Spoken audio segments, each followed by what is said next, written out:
ഞാൻ ആദ്യമായിട്ട് രാമായണം വായിച്ചു. ഫുള്ളായിട്ട് വായിച്ചിട്ടില്ല, പക്ഷേ അതിന്റെ ഫസ്റ്റ് കാണ്ഡം, അതായത് ബാലകാണ്ഡം ഫിനിഷ് ചെയ്തു. ഭയങ്കര ഒരു നല്ല ഫീലിംഗ് ആയിരുന്നു. ബിക്കോസ് ഞാൻ ഒരിക്കലും വിചാരിച്ചില്ല ഇത്രയും വായിച്ച് തീരാൻ പറ്റുമെന്നും, പ്ലസ് ഒരിക്കലും ഞാൻ വായിക്കുന്ന പോലും വിചാരിച്ചിട്ടില്ല. എന്റെ ചെറുപ്പത്തിലൊക്കെ അച്ഛനമ്മയും വായിക്കുന്നത് ഞാൻ കണ്ടിട്ടേ ഉള്ളൂ.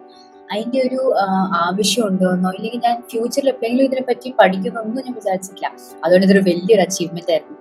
അപ്പം ഞാൻ വിചാരിച്ചു ഇന്നത്തെ വീഡിയോയിൽ ഞാൻ പഠിച്ചതും എനിക്ക് മനസ്സിലായതൊക്കെ ഞാൻ ഇവിടെ ഒന്ന് ഷെയർ ചെയ്യാം. അപ്പം എല്ലാവർക്കും നമസ്കാരം. ഞാൻ വിദ്യ. ഞാൻ ബൈ പ്രൊഫഷണൽ സൊല്യൂഷൻസ് ആർക്കിടെക്ട് ആണ്. പക്ഷെ ഹിന്ദു ഫിലോസഫിയിൽ ഒരുപാട് ഇൻഡായിട്ടുള്ള കാര്യങ്ങൾ, നമുക്ക് ഡേ ടു ഡേ ലൈഫിൽ യൂസ് ചെയ്യാൻ പറ്റുന്ന കുറെ കാര്യങ്ങൾ അത് പഠിച്ച് മനസ്സിലാക്കി ഇവിടെ വന്ന് ഞാൻ ഷെയർ ചെയ്യുകയാണ് ചെയ്യുന്നത്. ശരിക്കും അധ്യാത്മ രാമായണം, അതായത് അധ്യാത്മ രാമായണം കിളിപ്പാട്ട്, അത് ശരിക്കും എന്താ? ഒരു അറൌണ്ട് 16th സെഞ്ചുറിയില് 300-400 years മുന്നേ തുഞ്ചത്ത് എഴുത്തച്ഛൻ അവര് നമ്മള് മലയാളീസ് വായിക്കാൻ വേണ്ടി ഒരു അധ്യാത്മ രാമായണത്തിന്റെ ഒരു പോയറ്റിക് ഫോം ക്രിയേറ്റ് ചെയ്തു. അതായത് ഒരു പാട്ടിന്റെ ഫീലായിട്ട്, ഒരു പാട്ടിന്റെ ഫോമിൽ, ഒരു പോയം നമ്മൾ പാടുന്ന പോലെ രാമായണത്തിനെ അത് ട്രാൻസ്ലേറ്റ് ചെയ്തു. ബിക്കോസ് ആക്ച്വൽ അധ്യാത്മ രാമായണം സംസ്കൃതത്തിലായ കാരണം എല്ലാവർക്കും സംസ്കൃതം അറിയണമെന്നുണ്ടായിരുന്നില്ല. അപ്പം എല്ലാവർക്കും വായിക്കാൻ പറ്റില്ല, ആ ഒരു കഥ എന്താണെന്ന് അറിയില്ലായിരുന്നു. അതുകൊണ്ടായിരുന്നു അധ്യാത്മ രാമായണം കിളിപ്പാട്ട് ഉണ്ടാക്കിയത്. പക്ഷെ അധ്യാത്മ രാമായണം കിളിപ്പാട്ട് ഉണ്ടാവുന്നതിനേക്കാളും മുന്നേ അധ്യാത്മ രാമായണം ഉണ്ടായിരുന്നു. അധ്യാത്മ രാമായണം ഉണ്ടായിരുന്നേക്കാളും മുന്നേ വാൽമീകി രാമായണം ഉണ്ടായിരുന്നു. അപ്പം വാൽമീകി രാമായണം, ഈ പല പല രാമായണങ്ങൾ എന്തുകൊണ്ടാണ്? ബിക്കോസ് പറയുന്ന കഥ സെയിം ആണ്, അല്ലെ?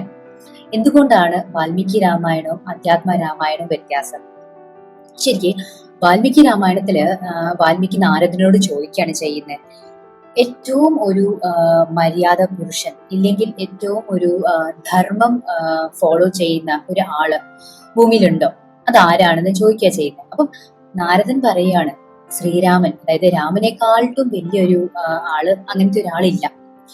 അപ്പം രാമനെ പറ്റിയുള്ള കഥ, രാമൻ ഉണ്ടാവുന്നതിനേക്കാളും മുന്നേ, ജനിക്കുന്നതിനേക്കാളും മുന്നേ ഉള്ള കഥ ഫുൾ ഒരു ഇവന്റ് ബൈ ഇവന്റ് രീതിയിൽ വാൽമീകി എഴുതി ലവ് കുഷിന് വേണ്ടി ഉണ്ടാക്കുക ചെയ്യുന്നു. ലവ് കുഷ് ആരാണെന്ന് നമ്മളിനി മനസ്സിലാക്കും. പക്ഷെ അതായിരുന്നു വാൽമീകി രാമായണം. അപ്പൊ വാൽമീകി രാമായണത്തില് ശ്രീരാമൻ ഒരു ഹ്യൂമൻ ആണ്, നമ്മളെ പോലെ ഒരു സാധാരണ ഒരു പുരുഷനാണ്. അപ്പം അവർക്ക് ഉണ്ടാവുന്ന കുറെ പ്രശ്നങ്ങളും കുറെ ധർമ്മത്തിന്റെ സങ്കടവും ഒരുപാട് ലൈഫ് ചാലഞ്ചസ് ആണ് എക്സ്പ്ലെയിൻ ചെയ്യുന്നത്. പക്ഷെ അധ്യാത്മ രാമായണം വരുമ്പം ഒരു ശ്രീരാമനെ ഒരു ഹ്യൂമൻ അല്ല, ഒരു സാധാരണ പുരുഷനായിട്ടല്ല ട്രീറ്റ് ചെയ്യുന്നത്.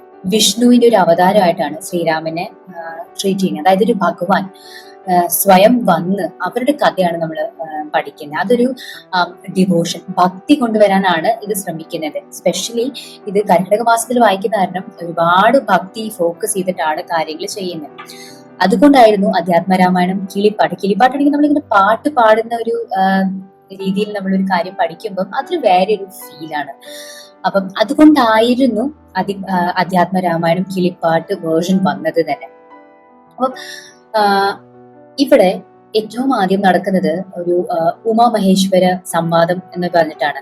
ശരിക്കും പാർവതി ദേവി ശിവനോട് ചോദിക്കുക ചെയ്യുന്നത്, നിങ്ങൾ എന്നോട് എല്ലാം പറഞ്ഞിട്ടുണ്ട്, പക്ഷെ ഈ ശ്രീരാമൻ ആരായിരുന്നു? ശ്രീരാമനെ പറ്റിയുള്ള ഇത്രയും ഒരു ഹൈപ്പ് ഉണ്ട്, അതെന്തായിരുന്നു? എന്നോട് പറഞ്ഞു തരുമെന്ന് പറയാണ് ദേവി ശിവനോട്.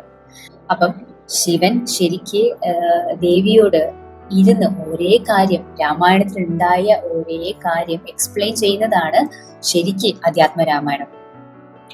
അപ്പം ഇത് തുടങ്ങുന്നത് തന്നെ ഒരു ഭയങ്കര ഒരു വിഷമമുള്ള ഒരു സിറ്റുവേഷനാണ്. അപ്പം ദശരഥൻ അയോധ്യയിലെ വലിയൊരു രാജാവായിരുന്നു. പക്ഷെ വലിയ രാജ്യം ഉണ്ടായിരുന്നു, വലിയ കൊട്ടാരം ഉണ്ടായിരുന്നു, ഒരുപാട് സമ്പത്ത് ഉണ്ടായിരുന്നു, എല്ലാം ഉണ്ടായിരുന്നു. പക്ഷെ ദശരഥനൊരു ഭയങ്കര ഒരു ശൂന്യതയായിരുന്നു ലൈഫിൽ, ഒന്നും അച്ചീവ് ചെയ്തിട്ടില്ല എന്നുള്ളൊരു വിഷമായിരുന്നു. എന്തുകൊണ്ടായിരുന്നു? ദശരഥന് 3 ഭാര്യമാരുണ്ടായിട്ടും ഒരു കുഞ്ഞുണ്ടായിരുന്നില്ല. ഇത്രയും വലിയ കിങ്ഡം, ഇത്രയും വലിയ രാജ്യം ഉണ്ടായിട്ടും ഒരു കുഞ്ഞില്ല അത് ഷെയർ ചെയ്യാനും ഒരു സന്തോഷം ഫീൽ ചെയ്യാനും. അപ്പൊ ഇങ്ങനെ ഇരിക്കുമ്പോഴാണ് ദശരഥന് 3 ഭാര്യമാരാണുള്ളത്, കൗസല്യ, കൈകേയി, പിന്നെ സുമിത്ര. അപ്പം ദശരഥൻ ഇങ്ങനെ ഒരുപാട് ഋഷിമുനിമാരെ വിളിച്ചു. നമ്മളിപ്പോ പ്രശ്നം വെപ്പിക്കുന്ന പോലെയൊക്കെ നോക്കി വെച്ചിട്ട് എന്താണ് പ്രശ്നം എന്നൊക്കെ മനസ്സിലാക്കി. അപ്പം വശിഷ്ഠമുനി പറയുവാണ്, ഋഷ്യരിംഗ എന്ന് പറഞ്ഞ ഋഷിയെ വിളിച്ച് പുത്രകാമേശ് യാഗം ചെയ്യണമെന്ന്. അത് ഭയങ്കര ഒരു വലിയൊരു യാഗം, അതായത് വലിയൊരു പൂജയായിരുന്നു ആ കാലത്ത്. പിള്ളേരെ ഉണ്ടാവാൻ, പിള്ളേരില്ലാത്ത കപ്പിൾസ് ചെയ്യിപ്പിക്കുന്ന ഒരു പൂജയായിരുന്നു. അപ്പം ഇത് ശരിക്ക് മഹാവിഷ്ണുവിന് വേണ്ടിയാണ് ചെയ്യുന്നത്. അപ്പൊ ഈ യാഗം നടന്നുകൊണ്ടിരിക്കുന്ന സമയത്ത്, യാഗം തീരാറായപ്പം ആ തീയിന്ന് ഒരാള് പ്രത്യക്ഷപ്പെട്ട് ഒരു പായസം, ഒരു പ്രസാദമായിട്ട് ദശരഥന് കൊടുത്തു. എന്നിട്ട് പറഞ്ഞു, ഈ പ്രസാദം, അതായത് ഈ പായസം നിങ്ങളുടെ 3 ഭാര്യമാർക്കും കൊടുക്കണം എന്ന് പറഞ്ഞിട്ട് പോയി. അപ്പം ദശരഥൻ ഭയങ്കര ഹാപ്പിയായി. ദശരഥൻ ആ പായസത്തിന്റെ പകുതി, അതായത് ഹാഫ് പാർട്ട് കൗശലിക്ക് കൊടുത്തു, ആദ്യത്തെ ഭാര്യയ്ക്ക്.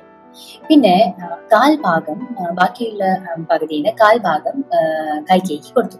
പിന്നെ ബാക്കി ഉണ്ടായിരുന്നത് 2 പോർഷൻ, 2ആയിട്ട് ഡിവൈഡ് ചെയ്തിട്ട് സുമിത്രയ്ക്കും കൊടുത്തു.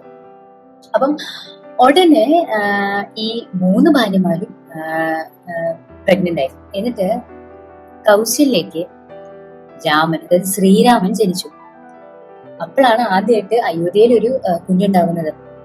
പിന്നെ സെയിം ടൈം കൈകേയിക്ക് ഭരതൻ ഉണ്ടായി.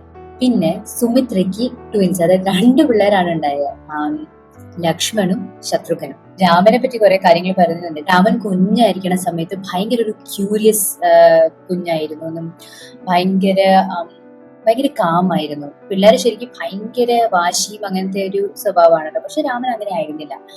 പ്ലസ് ലക്ഷ്മണന് രാമനെ ഭയങ്കര ഇഷ്ടമായിരുന്നു ചെറുപ്പത്തിലെ തൊട്ട്. അപ്പൊ രാമന്റെ ഒരു ഷാഡോ, നിഴല് പോലെയായിരുന്നു ലക്ഷ്മണൻ എപ്പോഴും. രാമൻ ഫുഡ് കഴിക്കാണ്ട് ലക്ഷ്മണൻ കഴിക്കില്ല എന്നാണ് പറയുന്നത്. അത്രത്തോളം സ്നേഹമായിരുന്നു. അയോധ്യയില് പിള്ളേരൊക്കെ ഭയങ്കര ഹാപ്പിയായി വളർന്ന് വലുതായി. ഒരു ദിവസം വിശ്വാമിത്രൻ വന്ന ദശരഥനോട് ഒരു റിക്വസ്റ്റ് ചോദിക്കുകയാണ് ചെയ്യുന്നത്. വിശ്വാമിത്രൻ ചെയ്യുന്ന യാഗങ്ങളൊക്കെ മുടങ്ങിപ്പോവുക. അപ്പം ഒരുപാട് അസുരന്മാര് വന്നത് മുടക്കുകയാണ്. അപ്പം അത് മുടങ്ങാണ്ടിരിക്കാൻ, അത് പ്രൊട്ടക്ട് ചെയ്യാൻ വേണ്ടിയും വിശ്വാമിത്രന് ശ്രീരാമനെയും ലക്ഷ്മണനെയും വേണം. ശരിക്കും ദശരഥന് ഭയങ്കര പ്രിയപ്പെട്ട പിള്ളേരായിരുന്നു, ഓഫ് കോഴ്സ്. അപ്പം അങ്ങനെ വിശ്വാമിത്രൻ ചോദിച്ചപ്പം ആദ്യം പറ്റില്ല എന്നൊക്കെ പറഞ്ഞു. പക്ഷെ അത് മനസ്സിലായപ്പം ദശരഥൻ അഗ്രി ചെയ്തു.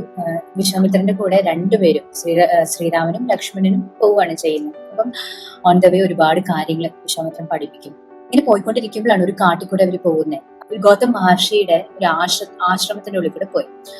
അപ്പം ഒരു കല്ല്, ഒരു സ്ത്രീ രൂപത്തിനെ കണ്ടപ്പം ശ്രീരാമൻ ചോദിച്ചു, ഇതാരാണ്, എന്താണെന്നൊക്കെ ചോദിച്ചപ്പോഴാണ് വിശ്വാമിത്രൻ അതിന്റെ ഒരു കഥ പറയുന്നത്. ഇത് അഹല്യയാണെന്നും, അഹല്യക്ക് കിട്ടിയ ഒരു ശാപമായിരുന്നു, അതുകൊണ്ടാണ് സ്വന്തം ഭർത്താവ് ശപിച്ചിട്ട് അഹല്യ ഒരു കല്ലായി മാറി. അപ്പം ഈ ഒരു കഥ കേട്ടപ്പോ ശ്രീരാമന് ഭയങ്കര വിഷമമായി. അപ്പം ശ്രീരാമൻ ഈ കല്ലിനെ ഒന്ന് ജെന്റിലായിട്ടൊന്ന് തൊട്ടു. അപ്പം ഉടനെ ആ അഹല്യ, എത്രയോ വർഷങ്ങളായിട്ട് ശാപം കൊണ്ട് ഒരു കല്ലായിരിക്കുന്ന അഹല്യ, അത് ശരിക്കും പിന്നെയും ഒരു സ്ത്രീ വേഷമായി. ഒരുപാട് സന്തോഷമായി. ഇത്രയും കാലമായിട്ട് കല്ലായിരിക്കുന്ന ഒരു രൂപമായിരുന്നു. അപ്പം അഹല്യയുടെ ശാപം മാറിക്കെട്ടി എന്നാണ് പറയുന്നത്. പിന്നെ ശ്രീരാമൻ വന്ന കാര്യം, അതായത് യാഗം നടക്കുന്ന സമയത്തുള്ള അസുരന്മാരെ ഒക്കെ ശ്രീരാമൻ കൊന്നു ഒരു വിജയം നേടി. അപ്പൊ അതൊരു ഫസ്റ്റ് വിജയമായിരുന്നു. പിന്നെയാണ് വിശ്വാമിത്രൻ സീതയുടെ മിഥിലയിൽ കൊണ്ടുപോകുന്നത്.